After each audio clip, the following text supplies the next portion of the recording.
सत श्री अकाल जी। मैं वरिंदर कौर, मेरे चैनल ते तुहाडा बहुत स्वागत है। उम्मीद करदी हाँ तुसीं सारे ठीक होवोगे, चढ़दी कला च होवोगे। ते आओ असीं अज दा एपीसोड शुरू करदे हाँ। असीं जित्थों ख़त्म कीता सी उत्थों ही शुरू करांगे। ते मेरे चैनल नूं तुसीं मेरे चैनल नूं तुसीं लाइक करिया करो, शेयर करिया करो, कमेंट करिया करो। ते चलो चलदे हाँ, अपनी कहानी नाल जुड़ बैठदे हाँ। क्या हुआ शक्कू बेटा, क्या हुआ? अभी तो ठीक ठाक थी तू, अभी क्या हो गया? चाची जी मैं बिल्कुल ठीक हूँ जी, वैसे ही। शक्कू फिर उनको दिलासा देने लगी। उतने में अरविंद भी आ गया। उसने सबको पीछे हटाने को कहा। चाची जी ज़रा आप भी इधर हो जाइए। हाँ बेटा हाँ, ज़रा देखो तो क्या हो गया इसको। आप बिल्कुल फ़िक्र ना कीजिए, मुझे लगता है शक्कू बिल्कुल ठीक है। यूं ही शायद बीपी डाउन हो गया है और कुछ नहीं। क्यों शक्कू बेबी, क्या हो गया आपको? कुछ नहीं जीजू, मुझे कुछ नहीं हुआ। तो फिर ये रंग क्यों पीला पड़ गया तुम्हारा? ज़रूर तुमने कोई फ़िक्र किया होगा, टेंशन ली होगी। नहीं, शक्कू ने फिर ना में सिर हिला दिया। अरविंद ने उसकी नब्ज़ चेक की। घर में चेकअप का कोई दूसरा सामान ना होने के कारण उसने अंदाजे से ही उसे देखा था। अरविंद ने दवाई लिख दी थी और राजन को कागज़ पकड़ाते हुए कहा कि ये दवाई तुम ले आना। राजन आप ये दवा ले आइए, अभी जाकर ले आइए तो ठीक होगा। मम्मी पापा पूरी तरह से डरे हुए थे। पापा ने धीरे से अरविंद से पूछा, अरविंद बेटा क्या हुआ शक्कू को? पापा घबराने की कोई बात नहीं है, कुछ भी नहीं हुआ उसे, यूं ही आप सबको डरा रही है। शायद थोड़ा फिक्र किया होगा, थक गई होगी या दिल पर कुछ बोझ होगा, इसीलिए ऐसा हो गया। आशा अभी तक शक्कू का हाथ अपने हाथ में लिए बैठी थी। भगवान के आगे बार बार यही दुआ कर रही थी, हे भगवान इस मासूम बच्ची को आराम दे दे। पता नहीं हर दिन कुछ न कुछ हो रहा है। अब ये राजा का बच्चा भी कमाल करता है, कुछ पता नहीं दिया उसने। मेरे वाहे गुरु सब ठीक करना तो। शक्कू के लिए एक एक पल काटना मुश्किल हो रहा था। जुदाई सही नहीं जा रही थी, वक्त भी बीतने का नाम नहीं लेता था। सोच सोच कर उसका दिमाग उल्ट जाता तो खुद ही रो पड़ती। बड़ी कोशिशों के बाद उसे नींद आई थी। किसी ने भी उसे नहीं था छेड़ा, बस आराम से सोने दिया। रोही आराम से उसके पास लेटी रही। सभी उठ चुके थे पर शक्कू अभी तक सोई थी। बीच बीच में वो थोड़ा हिल जाती थी। धूप की नरम और सुनहरी किरणें उसके बेडरूम में अपनी सुंदरता बिखेर रही थीं। ठंडी ठंडी सुबह का आगमन हो गया था। उसने आंखें खोलीं, फूलों की भीनी भीनी खुशबू से उसे अंदर तक महका दिया था। उसने धीरे से अंगड़ाई ली। बाल खुले थे जैसे रेशम की सुनहरी डोरियां। अब वो अपने आप को नॉर्मल सा महसूस कर रही थी। चेहरे पर हाथ रखकर यूं ही लेटी हुई थी, पर अब सोई नहीं थी। मम्मी दूध लेकर कमरे में आई। उनके आने की आवाज़ ने उसके ख्याल को तोड़ दिया था। बेटा अब तबीयत कैसी है? टेबल पे दूध का गिलास रखते मम्मी ने पूछा। मम्मी आप जानते हैं कि मुझे अब बुखार नहीं है, फिर भी परेशान हुई जा रही हैं। परेशान नहीं होंगी तो क्या करूं? बस आप चिंता न कीजिए, मैं एकदम ठीक हूँ। शक्कू ने अपने माथे से मम्मी का हाथ हटाते कहा। अपने बाल पीछे हटाकर वो दूध पीने लगी। मम्मी ने उसका चेहरा अपने हाथों से सहलाया और बाहर आ गई। शक्कू को ठंड सी महसूस होने लगी थी। मौसम भी बदल चुका था, थोड़ी ठंड लगनी भी जायज़ थी। दूध ख़त्म करके उसने गिलास टेबल पर रख दिया उसने दोनों हाथों से अपना चेहरा पकड़ लिया और दीवारों की तरफ देखने लगी। उसके बिल्कुल सामने एक उदास सी लड़की की बड़ी सी पेंटिंग लगी हुई थी, जो कि आसमान की तरफ देख रही थी। ये पेंटिंग शक्कू ने अपनी पसंद की खरीदी थी बाजार से। पेंटिंग की बाईं तरफ खूबसूरत से दो नन्हे मुन्ने बच्चों की तस्वीर थी, जैसे वो शक्कू की तरफ देख मुस्कुरा रहे हों। उसकी इस अदा को शक्कू एकटक देखती रही और अपने बेड के दाईं तरफ शीशे का शोकेस था, जिसमें प्यारे प्यारे गुलदस्ते थे। साथ राजा और राजन की तस्वीर थी और उस तस्वीर के पास ही शक्कू की अपनी फ़ोटो। ये सब देखकर उसका दिल थोड़ा सा बहल गया था, कुछ बोझ सा उतरा हो जैसे। रूही आराम से उसके पास आई। अब कैसे मिजाज हैं आपके? शक्कू ने हल्का सा मुस्कुराकर उसकी ओर देखा और हाँ में सिर हिलाया। रूही ने उसके बालों में क्लिप लगाया और कहा, 9 बजने को हैं, कॉलेज नहीं जाना क्या? उसे चुप देख कर उसने फिर पूछा, क्यों मूड नहीं है? है बाबा है, मैं कॉलेज जाऊंगी। अगर जाना है तो हाथ मुंह धोकर फ्रेश हो जाओ, मैं नाश्ता लगा देती हूँ। रूही बाहर जाते ही कहने लगी। शक्कू पीछे से बोली, रूही रूही दीदी कहाँ है? रूही दीदी कहाँ है? अपने कमरे में होंगी। जीजू भी तुम्हारी तरह अभी तक सोए हैं। रूही मन चली हंसी हंस रही थी। उसे ऐसे हंसते देख शक्कू से रहा न गया। तुम ऐसे क्यों हंस रही हो? कैसे? वो फिर चटखारा लेकर हंसी। तुम पागल तो नहीं हो गई? नहीं बाबा, कोई बात नहीं। हुआ यूं कि मैं दीदी को बेड टी देने गई। दरवाज़ा खटखटाया अंदर से। दीदी उठी और दरवाज़ा खोलने को तो जीजू की धीरे से आवाज़ आई, रहने दो जाने मन, कहो कि हम सो रहे हैं। मेरी तो हंसी छूट गई। बड़ी मुश्किल से मैंने अपनी हंसी को दबाया। रूही की इस बात पर शक्कू बिना चाहते हुए हंस पड़ी। वो हंसती हुई वॉश बेसिन के पास खड़ी होकर ब्रश करने लगी।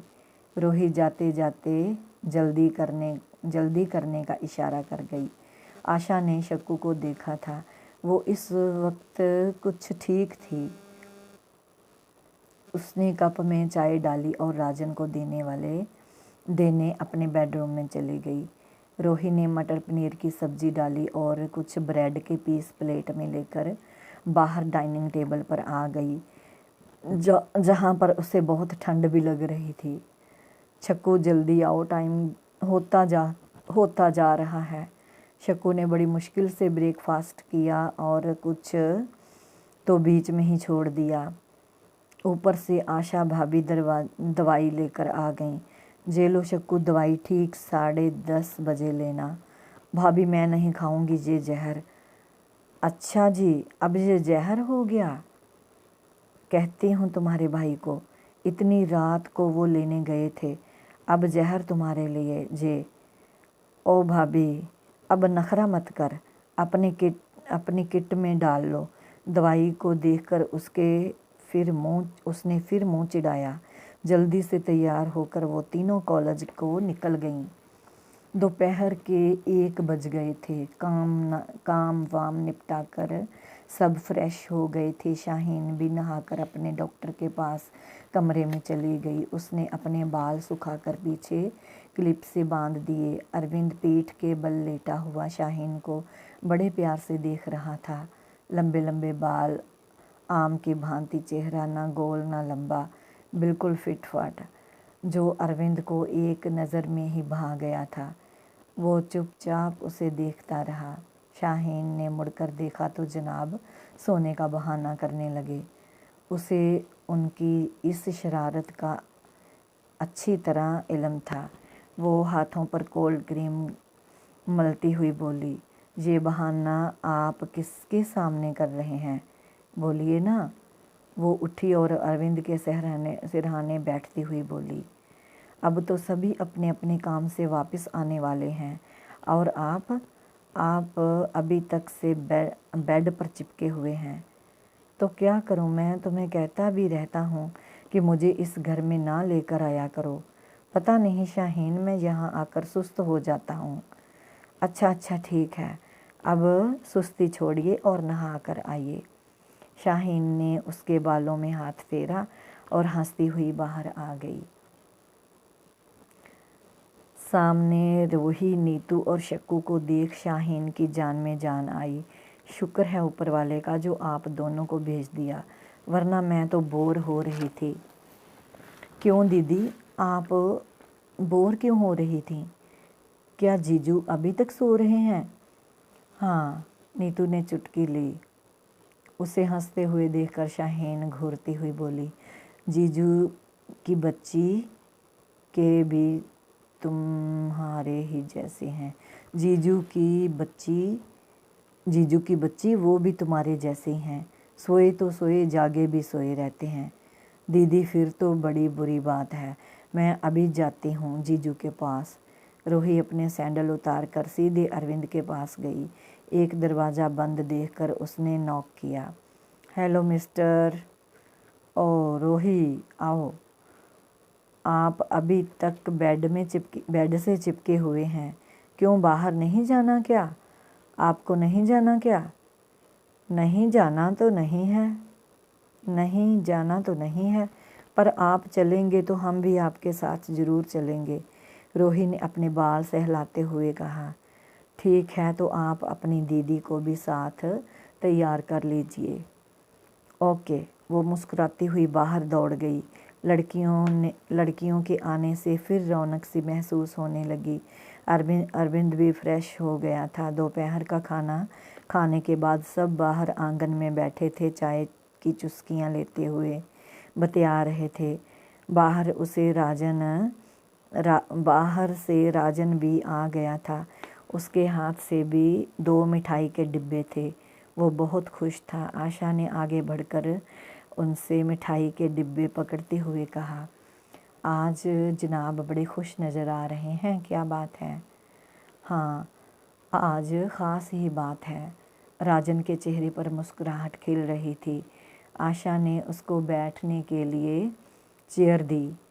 आप पहले यहाँ बैठ जाइए, मैं आपके लिए भी चाय डालती हूँ। राजन ने अपनी शर्ट के बटन खोलते हुए कहा, आज राजा का फ़ोन आया था। व्हाट? क्या? अरे कब? बस सवालों की झड़ी सी लग गई। राजन ने सबकी तरफ देखा। सबके चेहरे खिले हुए थे। हर कोई अपने सवाल का पहले जवाब जानना चाहता था। और शक्कू तो मानो जैसे पत्थर का बुत जिंदा हो गया था। उसने हिम्मत करके दोबारा राजन से पूछा, राजन भाई कहिए ना, कब आया था राजा का फ़ोन? आज और अभी। मैं फ़ोन सुनते ही निकल पड़ा था ऑफिस से। आप सब के बारे में पूछ रहा था और इस छक्कू के बारे में तो वो बार बार पूछ रहा था। क्या पूछ रहा था भैया? रोही एक्साइटेड होकर बोली, अरे भाई, जो आपके बारे में पूछा करता था वही। शक्कू क्या करती है, किसी से झगड़ा तो नहीं करती होगी अब, वगैरह वगैरह। तो भैया मेरे बारे में नहीं पूछता था वो? पूछता था बाबा, पूछता था। वह फ़ोन पर सारी बातें थोड़ी होती हैं, और वो भी अमेरिका से। आपको तो पता होना चाहिए कि एक फ़ोन के हज़ारों रुपए बन जाते हैं। राजन की बात सुनकर शक्कू ने एक लंबी लेकिन सुकून भरी सांस ली। चाय ख़त्म करके वो धीरे से उठी, एक प्यारी सी मुस्कान रोही और आशा भाभी की तरफ फेंकी और अपने कमरे की ओर चल दी। दरवाज़ा उसने अंदर से बंद कर लिया था। आराम से राजन की फ़ोटो निकाल कर वो उससे बातें करने लगी। आंखों से आंसू बहते जा रहे थे। कितनी ही देर तक सिसकती रही शक्कू। मन से कुछ बोझ हल्का हुआ तो उसे एहसास हुआ कि शाम ढल चुकी है। उसने आंगन की तरफ खुलने वाली खिड़की खोली। सूरज की सुनहरी किरणें उसके चेहरे के ऊपर पड़ी। अब तो सूरज छिप रहा था और कुछ ही वक्त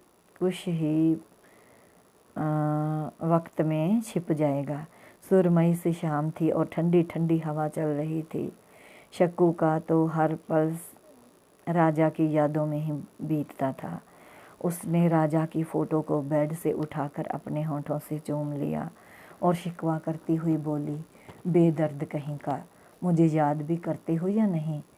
उसने फिर एक बार उसे चूमा। कुछ याद आते ही वो फिर बोली, अगर तुमने मेरे अलावा किसी और को चाहा तो जानते हो क्या होगा, मैं खुदकुशी कर लूँगी। ओ राजा, मैं तुमसे बहुत प्यार करने लगी हूँ। मैं तुम्हारा इंतज़ार करूँगी और वो भी जब तक तुम आ नहीं जाते। देखना, शादी मैं तुम्हें से करूँगी, बस तुम जल्दी से आ जाओ। अपने सुर्ख होठों से एक बार फिर उसने उसकी तस्वीर को छू लिया और वहीं पर सजा दिया जहाँ से निकाला था।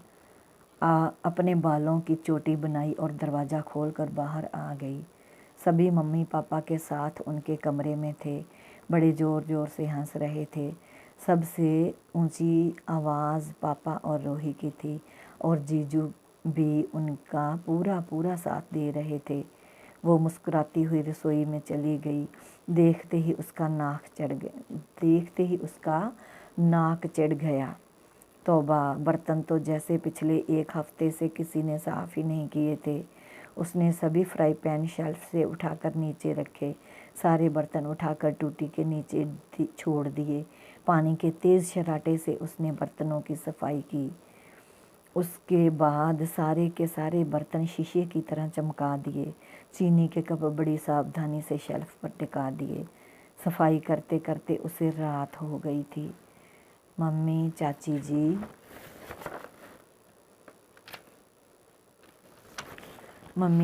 जी और भाभी के लाख मना करने पर भी उसने उनकी एक ना सुनी। आज उसके दिल की खुशी बहुत बाहें उलार उलार कर झूम रही थी। किसी के इनकार करने पर भी वो काम किए जा रही थी। ये उसकी चाहत की हद नहीं थी तो और क्या था। ये उसकी चाहत की हद नहीं थी और क्या था। सारी रसोई साफ़ करके उसने पोछा लगा दिया। वो हाथ निचोड़ती हुई बाथरूम की तरफ चली गई। गोरे गोरे चेहरे पर बिखरे बिखरे बाल, ऊपर उस पर खिंची हुई कमीज़ की बाहें और टंगी हुई सलवार। ऐसी हालत में वो एकदम रीटा की लड़की लग रही थी जो काम वाली थी। टूटी के नीचे बैठकर वो हाथ पैर कर रगड़ रगड़ कर साफ कर रही थी। ऊपर से अरविंद आ गया। उसने शरारती लहजे से कहा, बर्तन मांजने वाली क्या नहीं आई है।